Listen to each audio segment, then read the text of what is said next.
Not quite a minute late today. Hey everybody, gotta catch my breath. I literally ran to my spot to do my video today. Hi!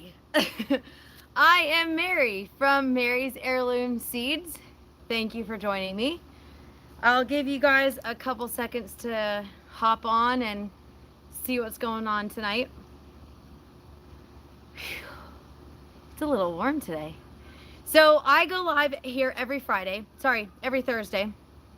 Every now and then I have to reschedule it for Friday, but not this time. If you are watching, if you can see me, jump on in, say hi, let me know where you're at, let me know where you're joining me from. Hit that thumbs up, let us know you watched the video, and subscribe if you haven't already. So every Thursday I try to go live and share with you just a general questions and answers, or sometimes I have a specific topic. Tonight is a general topic of questions and answers. Next week I have a specific topic I will be discussing. Hey Allison in Daytona, Florida. Welcome and thanks for joining me for our live chat tonight. So today's a general questions and answers, Q&A like it says in the topic. But before I get to all the questions and answers, I do want to share with you a couple of the updates here at Mary's Heirloom Seeds. Today is September 8th. And we have, hey Christine, thanks for joining me. We have pre-orders of Mary's Heirloom Seeds t-shirts available. There are 4 graphics. Hey Krista, thank you. One of my neighbors here in Texas. So we have pre-orders of Mary's Heirloom Seeds t-shirts available at Mary's Heirloom Seeds. Hey Regina, thanks for watching. We are only accepting orders through September 11th. That is this Sunday. So if you do want to get shirts, now's the time. We do have a seed sale going on. It ends today, the 8th at midnight. So if you want to stock up on some seeds, whether you use them for fall or some of them are more of a summer variety, check it out at marysheirloomseeds.com as well. So when I do a general questions and answers video, it's generally questions that have been asked of me throughout the week in emails or social media. So if you have a question that you don't necessarily want to ask publicly, you can always send me an email to mary@marysheirloomseeds.com and I will try to answer it as best I can. In the description section of this video, you will find a couple of links for important, helpful things that might help you grow an awesome garden. So you've got our marysheirloomseeds.com, the main website. You've got my comprehensive planting guide, which I talk about quite a lot. Hey Jane, thanks for joining us. You've got grow a garden from scratch or start a garden from scratch, and a couple of my different social media links. So those will give you a basic getting started tips, and if there's more that you need, you can always use the search option at marysheirloomseeds.com. So one of the more common questions is about garlic. So seed garlic is something that we offer at Mary's Heirloom Seeds. It's another pre-order. We sold out this year in the first 4 days, really fast. But we do have some available right now. If you want to be on our waiting list, or if you already signed up for our waiting list, I already sent out an email about what is available right now. You can go on our website and check that out and purchase them right now, and I will have some more available at the end of September. But the common question I got in emails this week, because we're talking about seed garlic, is what do I grow in my area? So, hey Christian, thanks for joining me. So one of the questions is, what do I plant in my area? So I wanted to discuss really briefly what's the difference between hardneck and softneck garlic. So at Mary's Heirloom Seeds, those are the 2 classifications that we have available. So hardneck garlic is better suited for cold climates. So if you're in an area that gets cold for a much longer time, say you're in Colorado, say you're in, yeah, Dog Slobber Garden says happy soon to be autumn. Yay, it's only in the upper 80s right now. I don't have elephant garlic this year, but yes, I have had elephant garlic, and that is in the leek family, so it's a little bit of a different. And you can grow those in either climate. But hardneck varieties of garlic produce scapes. So it's a long stem that comes up, and then at the very top, if you leave it, it blossoms. Or if you harvest it early, you can make scape pesto. There's a lot of things you can make with garlic scapes, but only hardneck varieties grow scapes. Now, if you're in a warmer area, say you're in Florida, say you're in Southern California, say you're in South Texas, softneck garlic is better suited for warmer climates. It will grow a little better. Christian says for people who like greens and their stir fries probably use a lot in Korean cooking. Absolutely. I have a giant bag of garlic scapes because we had so many this year that I couldn't use it all up, and I didn't want to necessarily can it. Now I have a dehydrator, so I will be using that as well. So next week my topic will be preserving garlic, because if you're like me, you grew a ton of garlic and you're wanting to maybe preserve it for a little longer than the 4 to 6 months, generally sometimes 8 months that it is available to, it stays edible. Yes, you can definitely freeze them. I froze my garlic scapes to use at a later time. So next week I'm going to be talking about preserving garlic. If you really want to watch that, I really suggest that you subscribe to our channel and maybe sign up for the alerts so that you see where it's like when it's going to be available. And it should be next Thursday at 5 p.m. If something crazy happens and I can't do it that next Thursday, it'll probably be on Friday, but I'm pretty sure, fingers crossed, everything goes smoothly and we do it on Thursday. So quick recap, what type of garlic should I plant in my area? If you're in a very cold climate where you get snow for a longer period of time, Michigan, Montana, things like that, Colorado, my Colorado customers, New York, you want to plant a hardneck variety. It's not that you have to, but it is better suited for cold climates. If you're in a hot climate like we are here in East Texas, I can actually grow, I'm in zone 8, I can actually grow hardneck and softneck in my area, which is awesome. But I will say that my softneck garlic, it did better. We had a much better harvest, probably because it was so dang hot this year. I feel like it was hotter this year than last year, so my softneck did really well. So that is the common question of the week, is specifically which garlic should I plant in my area. Softneck varieties are pretty much what you get in the store. They do tend to store a little longer, and they seem to be a little easier to grow, just in my experience of growing garlic. So just to throw that out, yeah. And we do have both varieties available at marysheirloomseeds.com. Alan says it was hotter this year. See, it wasn't just me. Alan, you've been in Texas for longer than I have.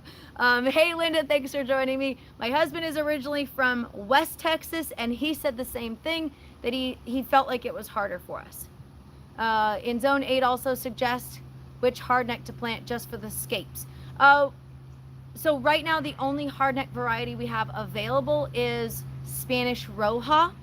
But I will probably have some red chestnut. I really did like the Spanish Roja. It is amazing. The hardnecks tend to be a little on the spicier, more pungent side, and the softneck, in my opinion, felt like it wasn't as spicy. So just throwing that out there at ya. We got a tractor going by, so. So another common question I received this week. Actually, this is a common question I get literally every week, year round. What should I plant right now? Or what can I plant in my zone? Now, one thing that I have said that not everybody agrees with me, and that's okay, you don't have to agree with me. Your zone doesn't matter as much as your frost dates when it comes to annuals. And I'll get to the difference between annuals and perennials.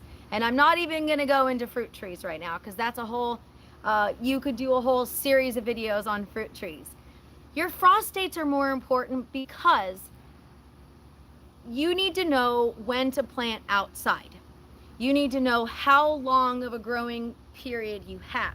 And I'll give you an example.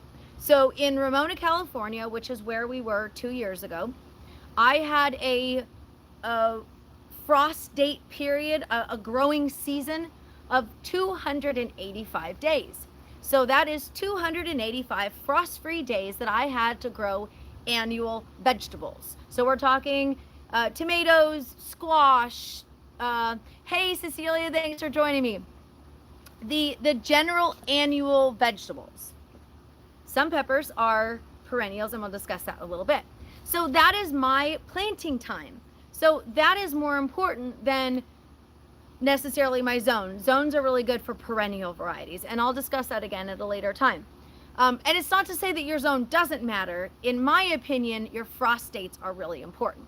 And again, keep in mind they're estimated frost dates. So now here where we are, my frost date here in Ben Wheeler, Texas is slightly sooner than it was in Ramona, California. So now my frost date is, my first frost date, which is fall, is November 15th. Let me scroll up here so I can see you. So what would you advise to plant in zone 5? That is the question. Instead of looking at your zone, look at your frost dates, because those are going to be more important. If you have a very shorter growing season, like if you're in zone 5, you have a shorter growing season. So maybe your last frost date isn't until May, and maybe your first frost date is in September. Just giving you an example. This is not specific to your region. Frost dates, local rain patterns. My last frost date is early, but I still have to wait because it's always so rainy around that time and they might rot. See, there you go. So if you look at when your frost date is, for example, I'm going to go back to Ben Wheeler, Texas, where I'm at. November 15th. Last year, my actual frost date was November 22nd. So I got an extra week to harvest vegetables. So what I'm going to do is I'm going to take November 15th and I'm going to count back. So it's September, October, November. That means I have a little more than 60 days, so maybe about 65 days that I can still plant. So what I need to do is go back and say what varieties, A, can tolerate a little more frost, and those are going to be turnips, it's going to be kale, it's going to be beets, it's going to be carrots, so and even some radish. So those varieties can tolerate a little bit of frost, but then how long until they're mature? All of the varieties I just mentioned are 30 to 65 days. So I have plenty of time to plant all those. Do I have time to plant tomatoes? Probably not. Do I have time to transplant tomatoes? Probably not. But there's still plenty of time to plant a lot of other stuff. So what you want to do is plan with your frost dates in mind instead of your zones in some cases. I'm not going to say all the time. I'm just going to say generally. In my opinion, it's easier to manage your frost dates. Another reason for that is, what if your frost date is May? So what you want to do then is, if you want to plant inside and you want to plant tomatoes, maybe you want to plant them 6 weeks, 8 weeks, 12 weeks. 12 weeks for me, I don't like doing it that long depending on what I'm planting. Super hots, I will. But some of them, like tomatoes, for example, because we have such a long growing season, I don't plant them inside 12 weeks ahead of time. I plant them 6 to 8 weeks ahead of time so that I've got plenty of time to harvest. So when you want to know what should I plant in my zone, it's more how much time you have to plant in your areas and looking at the maturity dates. So if you want to grow a tomato and you have a shorter growing season, say for example you're in zone 5, Cecilia mentioned, look for varieties that have a shorter maturity date. So glacier tomatoes, Moskvich tomato, the green zebra tomato, those varieties just off the top of my head are really good for shorter growing seasons. I did a video about growing more tomatoes, and I specifically mentioned varieties that had a little shorter of a maturity date so that if you did have a shorter growing season, you could do it. Spartacus says, my best carrots overwintered through snow. It will help with the help of insulation from leaves and straw. See, there you go. So you can grow quite a few things depending on where you're at if you have the right conditions. All right, so I mentioned annuals and perennials, and I'm just going to touch on that again. If you don't know what an annual is versus a perennial, that is something to know as well. So a perennial is something that will regrow every year. And an annual is something that has to be planted every year. So just to give you an example, I did make notes so that I didn't forget it. Would hardneck garlic work in zone 7B? Yes. In your zone, you can plant hardneck or softneck. You know what I forgot to mention? Hardneck varieties, it's it's called hardneck for a reason. It actually grows with a stem through the middle of it, and it's hard. That may not be why it's called hard, but that really is the characteristics of a hardneck variety. You typically have a larger stem, and that's where your scape grows from. So whenever you harvest a hardneck variety, you'll notice that there's a harder stick on the inside. But I also noticed that I don't get as many cloves. Whereas with a softneck variety, you have a lot of bunches of different cloves on there, and you might get 16 cloves versus a hardneck variety where you might get 5 to 7. So something to think about for the future if you wanted to continue to regrow that. Every one of those cloves will grow you another bulb of garlic, which is pretty exciting. So, sorry, just off topic, kind of going back to the garlic.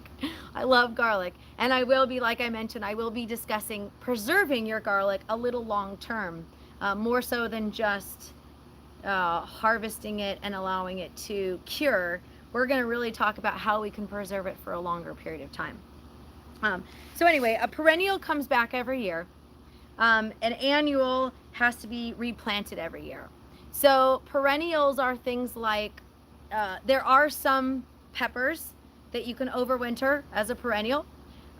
Eggplant, sometimes you can overwinter as a perennial, or if you live in an area that doesn't get a hard frost, like parts of Southern California or Texas or Florida, you can actually grow the same eggplant for 4 or 5 years, depending on if you take good care of it.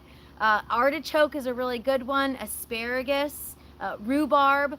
So those are all varieties that are perennials. That's not the only varieties that are perennials, but those are just a handful of varieties that are easier vegetables that are perennials.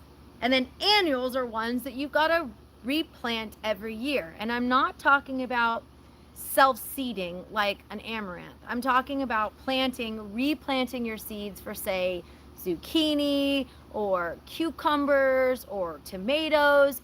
Those are all annuals. So somebody asked me that question, and I thought, well, why not share it with you and see? The benefit to a perennial is you plant it once and you can continue to grow it and harvest it. Asparagus is a really good one. That asparagus plant that you put in an area of your garden, it can actually continue to, I was just going to mention that. Christine, I do not sell asparagus crowns. I sell asparagus seeds. So a seed for asparagus takes 365 days until it is somewhat mature. After that, it is usually approximately 3 years until you can start harvesting it. So that is definitely a labor of love if you plant asparagus from seed. Artichoke, on the other hand, is approximately 365 days from the time that you plant it until it is fully mature. And artichoke is usually about 5 years that you can continue to harvest from that plant.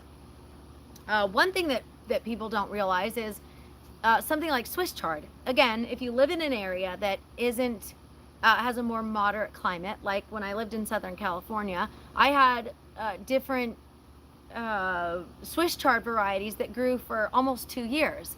And at that 2 years was when it started to produce those seeds. And I've got some funny pictures of me standing there, and I'm 5'3" and 3/4.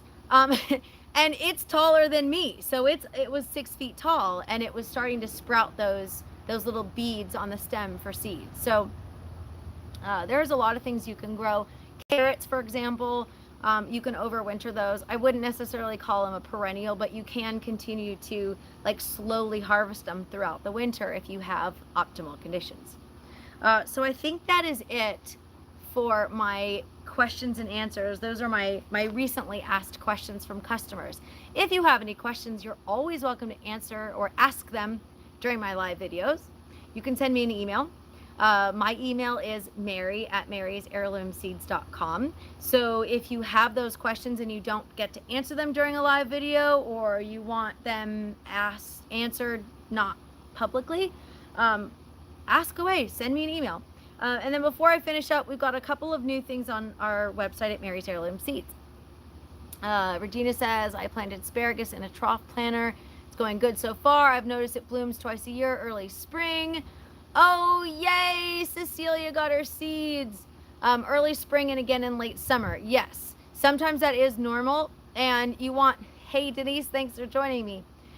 You want to make sure that you trim it properly so that it's not continuing to expend its energy to give you those shoots. So something to consider. I did mention earlier, but I'll mention it to you again. Our t-shirts are available right now, but only through September 11th. That's this Sunday. So if you want to get your t-shirts in, now is the time. Otherwise, they will not be available. They're just a pre-order this time around. I might have them like regularly after this, but for now, once we're done with the pre-orders, that's it. Seed garlic, available on our website for only a very short time. We do not sell this year round. It is only during the fall. Denise says happy birthday. Thank you, Mom, for joining me, and thank you for wishing me a happy birthday. It is my birthday this weekend, so I'm kind of excited about that. I'm going to take all day Sunday off. First time I've taken a whole day off in a really long time. Alan P says, where on your website for t-shirts? I tried to make it easy this time. marysheirloomseeds.com. On my home page is where the t-shirts are. Just scroll down past the fun pictures and you'll see 4 different. Thank you, everybody. Thank you, Cecilia. Thank you, Krista. marysheirloomseeds.com. Scroll down and you'll see 4 different images of t-shirts. This is one of them. And I did say that earlier in a video that this specific graphic on the green is not as dark and as bold as I wanted, but it was a special order. Somebody really wanted the bee graphic on a green shirt, so I had it made specifically. We've got Kelly green and we have cardinal red. I love the cardinal red. It's a really cool color. Regina says, love growing your garlic. Got one left in the box from the year before on accident and it grew the next season. Awesome. That is great. I am so excited to plant garlic again this year. We had a fantastic harvest this year. The first garlic harvest here in Texas was very successful. So that's why next week, if you join me, please join me. I will be discussing preserving your garlic harvest beyond just sitting it on a counter and using it at a later time. So I hope you join me. Thank you, Linda, as well. I appreciate it. All right, everybody, so I'm going to go in and enjoy some cool water since it's nice and hot out here, and maybe make some dinner. If you have any questions, like I mentioned, send me an email to mary@marysheirloomseeds.com, and I will answer your question. Just if you send me an email on Sunday, give me a little time to respond. I will be taking some time off. Alrighty, everybody, thanks for joining me, and happy planting.